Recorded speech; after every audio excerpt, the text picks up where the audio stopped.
Next on the calendar is Representative Kraft with House File 2130. Thank you, Representative Kraft. And I've asked a couple of my testifiers to come up with me for All right. timing perspective. Representative Kraft, if you would like to introduce or actually you can move your bill. I'd like to move House File 2130 to be re-referred to the Committee on Public Safety. All right, thank you. And if you would like to go ahead with your testifiers. I do have a A1 amendment that I'd like to move to get it in get the bill in the form I would like it, and I'll mention the amendment during my discussion. All right, Representative Kraft moves the A1 amendment. Any discussion to the A1 amendment? Seeing none, would you like to explain your A1 amendment? Or during the bill? During it, yeah. Okay, so any discussion to the A1 amendment? All those in favor, please say aye. Aye. All those opposed? Motion prevails. All right, Representative Kraft, to your bill. Thank you, Madam Chair and members of the committee. On the night of September 1st, 2024, Stephen Bailey got behind the wheel of his car with a blood alcohol level of 0.325, more than 4 times the legal limit. He went to Park Tavern in St. Louis Park in my district, couldn't find a parking spot, and then drove at high speed through the outdoor patio, killing Park Tavern server Christina Folkerts and Methodist Hospital Unit Coordinator Gabe Harvey, and injuring 9 other people. His horrific decision has left just a gaping hole in my community, in the lives of so many people, and especially in the lives of the families impacted. And what has made this so hard for my community is how random it was. If you live in St. Louis Park, then you have memories at Park Tavern, and likely have spent time on that patio, as I have. Unbelievably, Bailey had 5 prior Minnesota DWI convictions. They were in 1992, 97, 98, 2013, and 2015. He had completed some time on ignition interlock after his 2015 conviction. After this tragedy, with the assistance of a lot of folks in research, Zach Meinertz, Ben Johnson, and Senator Ron Latz, I began looking into Minnesota's DWI statutes from a public safety perspective, especially relative to repeat offenders. What I learned was that most people that commit a DWI offense don't commit a second. But if someone commits a second, the likelihood of committing more goes up a lot. From a National Highway Traffic Safety Administration study, 43% of those convicted of DWI in Minnesota were repeat offenders. And in one of the more comprehensive studies around the country on this topic in Maryland several years ago, compared to drivers with no violations, the rate of committing a new violation was 10.6 times greater for drivers with 2 prior convictions and 14.9 times greater for drivers with 3 or more priors. I also learned more about ignition interlock, which is a breathalyzer for your car. According to the CDC, ignition interlocks reduce repeat DWI offenses by about 70% while installed. I also learned that interlock is more effective than license suspension alone, as 50 to 75% of convicted drunk drivers continue to drive on a suspended license. Minnesota's current approach to interlock time requirements for repeat offenders is a linear approach. A second offense gets 1 or 2 years on interlock. A third offense gets 3 years. A fourth offense gets 4 years. But this doesn't match the data for repeat offenders. This proposed legislation ramps the time repeat offenders are required to be on interlock much more aggressively, while also trying to reduce barriers to them getting on it. So in your packet, you have a little description of the bill with a table. It's a rather complex area of law, but basically you can see that we're ramping the interlock requirements from where they were to 2 to 6 to 10 years as offenses go up. We also met with folks from the judicial districts who implement the program, and what we heard was that one of the barriers to the use of interlock was the license reinstatement fee that people have to pay, which is $680. One needs to pay that right now before getting on interlock, and that has created a barrier. So what the legislation also does, and what the amendment that I put on was clarifying, was that we don't want that to be an obstacle. You still must pay it, but not before you get on. You must pay it before you get off. And just as a FYI, there's close to 5,000 cases per year in Minnesota of driving without a license inimical to public safety, and that's folks that already have a DWI and are caught driving.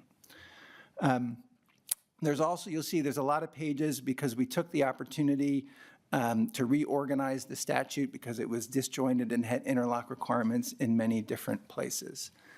So with that, I have a couple of testifiers from the city of St. Louis Park, and then also one from Methodist Hospital. I'd like to turn it over to them. Thank you, Representative Kraft. First, we have Nadia Mohammed, Mayor of the City of St. Louis Park. Thank you. Chair and members of the committee, thank you for this opportunity to testify. As mentioned, my name is Nadia Mohammed, and I serve as the mayor of St. Louis Park, proudly so. The city of St. Louis Park strongly supports HF 2130, the DWI ignition interlock bill. We appreciate the leadership of Representative Kraft and Senator Latz in introducing this bipartisan legislation to reform Minnesota's DWI policies and enhance public safety. And of course, I look forward to supporting this legislation as it moves through the process. This bill is in response, as mentioned before, to the Park Tavern crash that happened in 2024 and the Jebs Olson traffic accident that happened in 2025 as well, which highlighted the current gap in the laws. I will pause a minute and say words that have already been said. We mourn the loss of our community members, and we send our deepest condolences to the families and those impacted in these tragedies. That being said, the HF 2130 will extend ignition interlock requirement to repeat offenders, expand the look-back period from 10 years to 20 years for a second DWI offense, and St. Louis Park Police have already encountered repeat offenders who fall outside the current 10-year look-back period, preventing them from receiving the extended interlock requirements. I know that our Chief of Police, I should say, is here to testify more to that detail. I will end it here that the City of St. Louis Park understands the connection between substance abuse issues and impaired driving, which we are also striving or trying to commit, not trying, but we are committed to finding a multi-pronged approach and solutions to the issues at hand. That being said, I urge your support for this bill and appreciate your time today. Mm-hmm. Thank you. Next on the agenda, we have Brian Kroll from the Chief of Police from the City of St. Louis Park. I apologize if I mispronounced it. Go ahead with your testimony. That's okay. Good afternoon, committee, chair. Thank you for the introduction. Thank you, Representative Kraft, for your thoughtful and engaged approach on this issue. It's a significant community safety issue. Impaired driving, and far too often causes a great deal of harm because of it, including the deaths of innocent bystanders in the motoring and pedestrian public. In just the last few months, as the mayor stated, in St. Louis Park alone, we've experienced 2 separate impaired driving incidents that have resulted in the deaths of 3 individuals with significant injuries inflicted upon multiple other victims as well. Impacts felt by countless family members, friends, the broader community, and our first responders who arrive on those scenes, where many of those individuals will not just face the ongoing challenges of physical recovery, but the wellness issues that will linger for some time as well. The opportunity that this bill presents is the potential to stop tragic impaired driving events from happening due to the expanded interlock restrictions that an increase in the look-back period can provide. I can tell you firsthand from being involved in impaired driving arrests as both the arresting officer and as a supervisor that far too many prior DWI convictions do not get accounted for because of the clock stopping at 10 years. This change can make a difference and actually save lives. I also appreciate the thoughtful nature that the mayor touched on, where the bill is considering the financial challenges that are faced by so many who will need to have the interlock devices installed on their vehicles. By helping to reduce some of those barriers associated with the interlock fees, I believe we lessen some of those life's pressures that so many face who may be confronted by addiction and thereby help resolve those underlying issues. St. Louis Park and statewide data show us that impaired driving is still a significant problem plaguing our roads and our communities. This is compounded by the fact of the active use of electronic devices that are going along with this issue as well. Although illegal, we all know that that still takes place today. I believe this bill can make a meaningful difference in addressing the problem, and that is why I'm here before you in support of it. Committee, thank you for your time. Thank you, Chief, and if you could just please state your name for the record as well. Chief Brian Crewley, St. Louis Park Police. Thank you very much. And next on the agenda, we have Jen Meister, President of Methodist Hospital.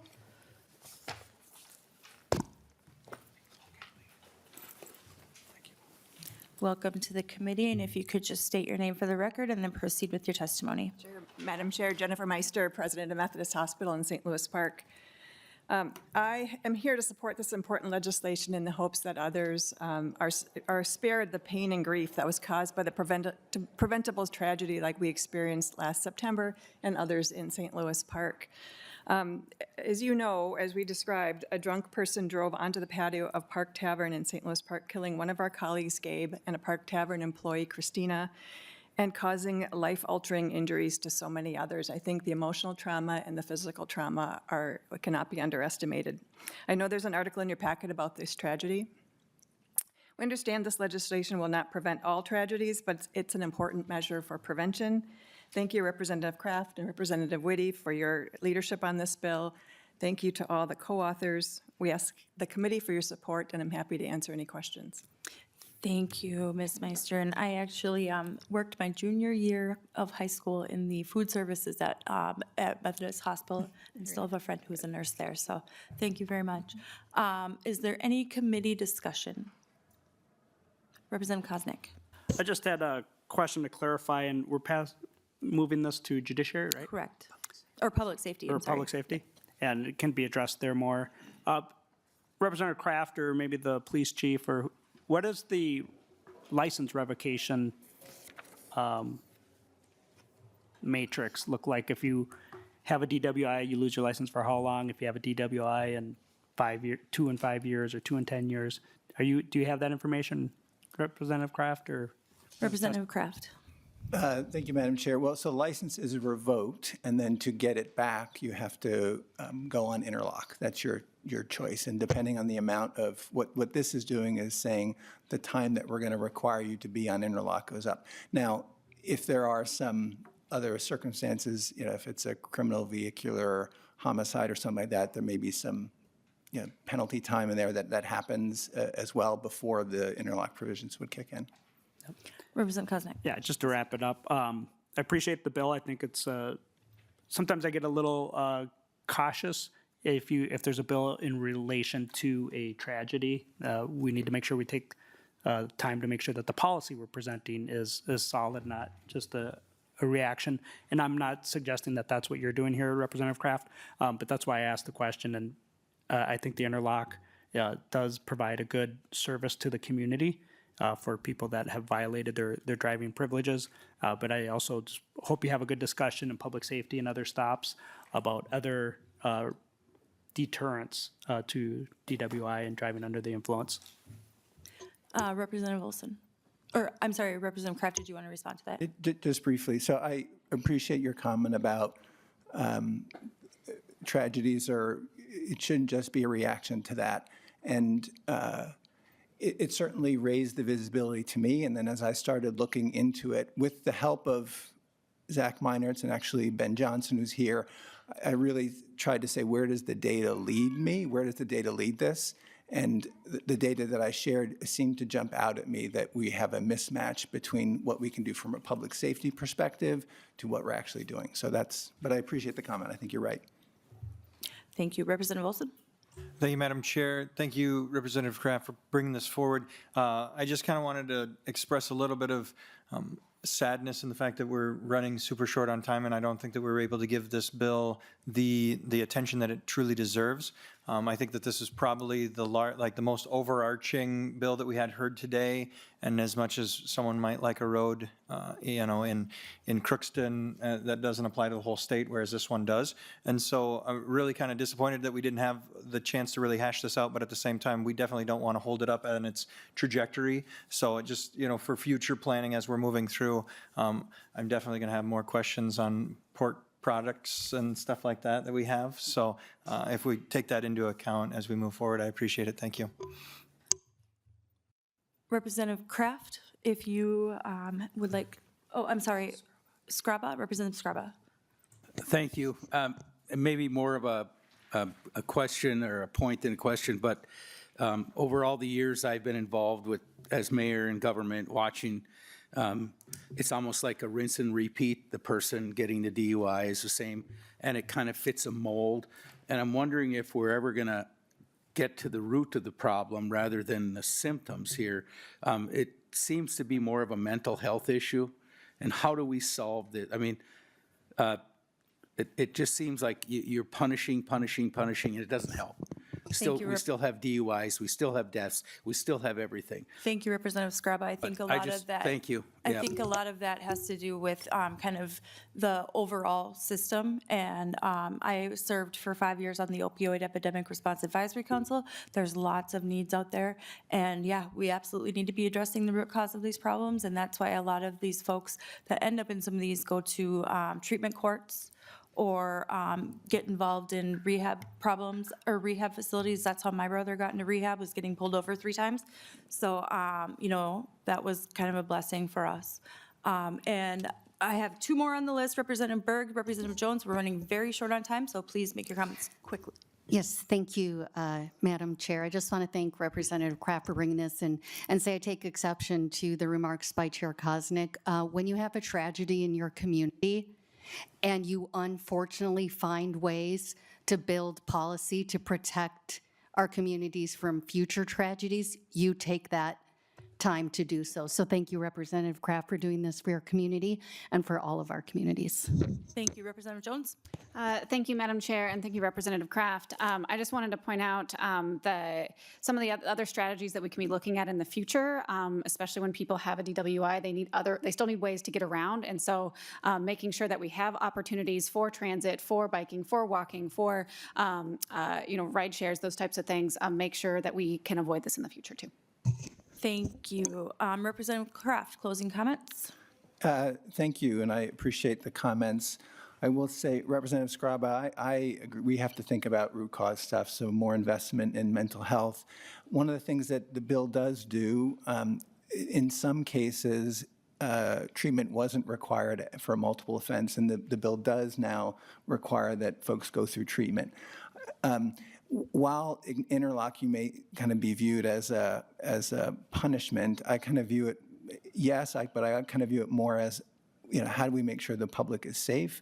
And actually the way interlock works is you have to blow into it regularly. It can help people on their path to sobriety. Clearly, if someone has a multiple offenses, they probably have an issue. But I really appreciate your comment. Thank you all for your comments. I think it's not going to fix things, but the data really led me here. And I also want to thank Representative Whitty, who provided really good guidance and help as I formulated this. So I appreciate everyone's support in sending this on to public safety. And with that, I renew my motion that it be House File 2130 be re-referred to Committee on Public Safety. Finance and Policy Committee. Wonderful. All those in favor, please signify by saying aye. Aye. All those opposed? Motion prevails.